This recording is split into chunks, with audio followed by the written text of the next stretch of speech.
A big thanks to Laowa for sponsoring this video.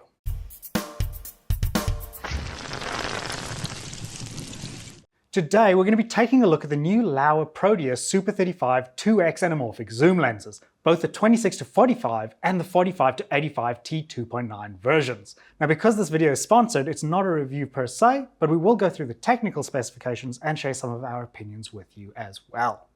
Hey, Drew here. We also had the opportunity to do some studio clinical testing looking at things like sharpness, flaring, distortion, and close focus. So if you'd like to skip to our testing, you can go to this timecode.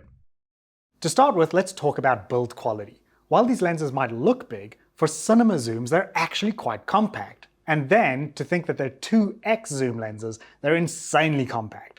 They're really not all that much bigger than the full-frame nanomorphs, and they're quite a lot smaller than the Super 35 Proteus Prime anamorphics that they get their name from. And they're pretty lightweight at around 1.5 kilograms each, considering that they're 2x anamorphic zoom lenses. Crazy. They've got an all-metal construction with a 270-degree focus throw, their t2.9 constant aperture throughout the zoom range, and they don't seem to have a lot of mumps or focus breathing, which is good to see. They've got 77mm filter threads for screw-on filters and 80mm diameters for clamp-on matte boxes, which is a little bit odd, but it is something that we're getting used to seeing in a lot of these budget anamorphic lenses.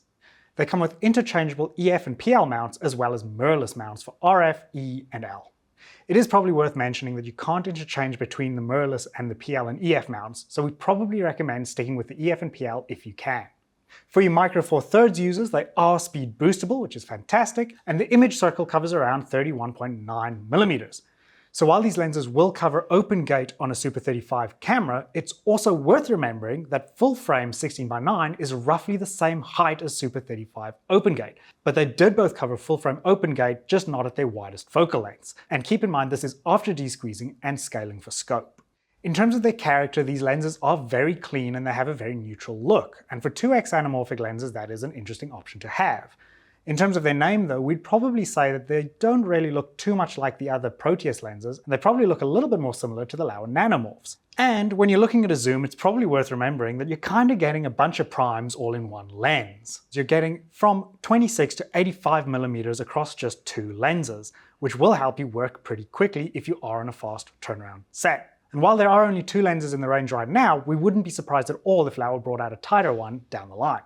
These lenses do come with silver, amber, or blue flare options, which is really cool if you're looking for any of those. Now, Taylor and I typically prefer silver or neutral flares, but given that some of the competitors out there have stopped offering blue and amber flares, it is nice to see Laowa is still offering those for those who may want it. It is also cool to keep in mind that this lens is parfocal through the zoom range, and the lens can be recalibrated very easily by a screw system on the back end to keep things parfocal. And as usual with our anamorphic tests, we did make sure this lens was set up correctly with shimming on a lens projector. We did notice that this one was initially blurry when we put it on our camera at first, and after taking it to a projector to have it shimmed, it cleaned up to be one of the sharper anamorphic lenses that we have used. We do have to acknowledge that every camera and lens mount is going to be different, so we still recommend taking your lenses to a lens projector if you have access to one to make sure that your shims are correct. When it comes to shimming, this is something that does apply to every budget anamorphic lens that we've tested so far. Manufacturers do need to pay a little bit more attention when it comes to providing the lenses shimmed from factory as well as they can, because it will impact the lens sharpness when it gets to the end user, and not everyone has access to a lens projector to do it themselves. Alright, that's it for our overall thoughts about the lenses. Now we're going to get into our testing. We're not going to give our opinions, we're just going to show you what the lenses can do and leave it up to you. And then we'll jump back to Shane to wrap it all up.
So that just about does it here for us today. We'll leave a link down below if you do want to pick up a lens for yourself. And if you do like what you're seeing here, consider giving us a like and a subscribe, and we'll see you next time.